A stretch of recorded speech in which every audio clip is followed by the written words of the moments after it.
Good morning बच्चों। Very good morning. कैसे हैं आप लोग? चलिए, बहुत अच्छी बात है।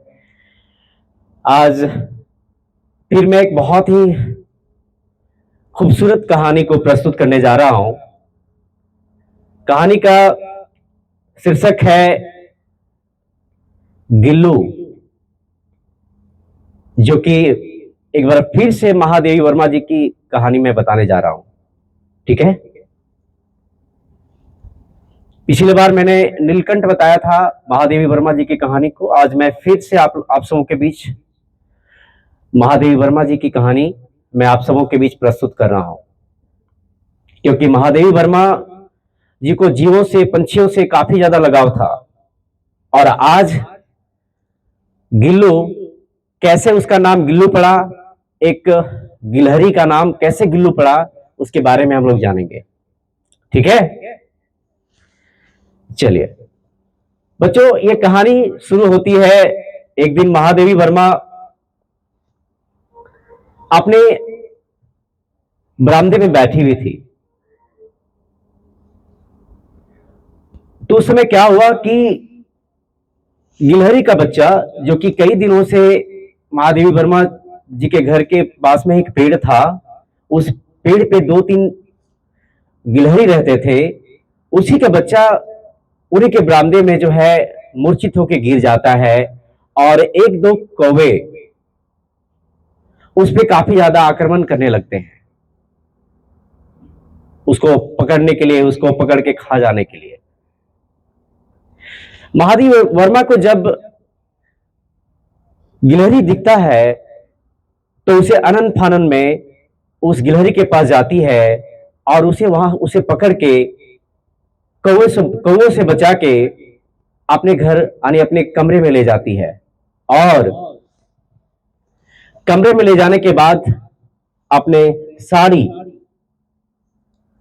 का एक टुकड़ा जो है वो फाड़ती है, निकालती है, और उस गिल्लू को यानी गिलहरी को जो है, जहां पे वो घायल हुआ था उस गिलहरी, उसे पट्टी मरहम को करती है। एक छोटा सा गिलहरी का बच्चा था। ऐसे ही गिलहरी जो है बढ़ता गया आगे। एक छोटा सा गिलहरी से बड़ा गिलहरी बन गया। एक दिन ऐसा हुआ कि गिलहरी जो है, पोएट वो चाहती थी, यानी जो महादेवी वर्मा जी वो चाहती थी कि क्या गिलहरी जो है हमसे रियली में प्यार करता है कि नहीं। तो गिलहरी के यानी जो गिल्लू था उसको छोड़ देती है। कभी उस डाली पे खेलता है, कभी इस डाली पे खेलता है, कभी इधर जाता है फुदक के, कभी महादेवी वर्मा के इधर चल जाता है, कभी अंगुली पकड़ लेता है, कभी वो जब वो लिखती अपनी जो है मतलब वो जो आप लीन रहती है अपनी कविताओं को लिखने में, कहानियों को लिखने में, तो कभी कभी उनके वो कलम पे वो गिलहरी जो है फुदक के चढ़ जाता है। बाद में नामांकन उनका हो जाता है, गिलहरी से गिल्लू कर देती उसका नाम, जैसा कि कहानी का शीर्षक मैंने बताया आपको। ठीक है। तो एक दिन क्या होता है कि वो यानी महादेवी वर्मा जी उनसे परीक्षा लेना चाहती है, यानी इस गिल्लू से, कि वाकई में गिल्लू हमसे प्यार करता है कि नहीं करता है। तो जब वो पेड़ पे जाता है ना, तो दरवाजे को बंद कर देती है। और जब दरवाजे को बंद कर देती है, तो जैसे ही दरवाजे बंद होने की आवाज गिल्लू को सुनाई देता है कानों में, वैसे ही गिल्लू जो है वहां से उस पेड़ से लौट आता है और दरवाजे पे ठक ठक ठक ठक ठक ठक अपने दांतों से जो है मारता है। और दरवाजा जब खोलती है तो गिल्लू जो है उसके ऊपर यानी गर्दन के पास चढ़ जाता है। ठीक है। तो बच्चों, ये प्यार दर्शाता है कि एक जानवर, एक पंछी के बीच में कितना प्यार है। बेजुबान है, नहीं बोलता है, लेकिन फिर भी वो हमसे प्यार करता है। बच्चों, दिन बीतता गया, महादेवी वर्मा का समय भी बीतता गया, समय आगे बढ़ते गया। गिलहरी जो था, गिल्लू जो था, बिल्कुल आगे और भी जो है उसकी जो बॉडी थी, स्ट्रक्चर थी, वो बढ़ता गया। एक दिन क्या होता है, गिल्लू जो है काफी ज्यादा बीमार पड़ जाता है। गिल्लू क्या पड़ जाता है? बीमार पड़ जाता है।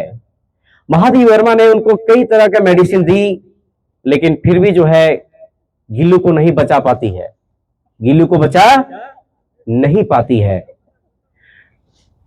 गिल्लू जो है इस दुनिया को छोड़ के चला जाता है, और अंत में उनका एक बहुत ही नन्हा पौधा था। उस पौधे का नाम महादेवी वर्मा जी ने सोने का वृक्ष आप कह सकते हो वो रखी हुई थी, और उसी में गिल्लू को जो है अंतिम संस्कार कर देती है। उस पेड़ के नीचे गिल्लू का अंतिम संस्कार कर देती है। गिल्लू छोड़ के चला जाता है, लेकिन महादेवी वर्मा को आज भी गिल्लू की जो नटखट थी, शरारत थी, आज भी उनके दिमाग में चल रहा है। तो बच्चों, इस कहानी से हमें सीख सकते हैं कि एक जानवर जो बेजुबान है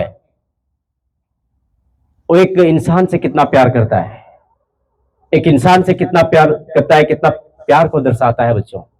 इसलिए जब भी कोई जानवर मिले, जब आप स्कूल से जाते हो, जब आप घर जाते हो, जब घर में खेलते हो, जब भी छोटा जानवर चाहे बड़ा जानवर मिले या पंछी मिले, तो उसे मदद करिए, आप लोग उसे बचाने का कोशिश करिए, महादेवी वर्मा जी के जैसा। तो मैंने कई कहानियों को बताया महादेवी वर्मा जी को, क्योंकि मैं महादेवी वर्मा जी को दिल से लाइक करता हूं, और उनकी कहानियों से मैं कई चीजों को मैं सीखा हूं। और मैं चाहता हूं कि हमारे जो बच्चे हैं स्कूल के प्रांगण में अभी आप उपस्थित हो, तो उनकी कहानियों से आप भी सीख सकते हो कि जो पंछियों से प्रेम, प्राकृतिक से प्रेम, पशुओं से प्रेम, ये प्रेम बहुत ही अटूट होता है। इसलिए हमें जानवर को, हमें पंछियों को कभी नहीं मारना चाहिए, बल्कि उसे प्रेम करना चाहिए। तो बच्चों, कहानी कैसा लगा आप लोगों को?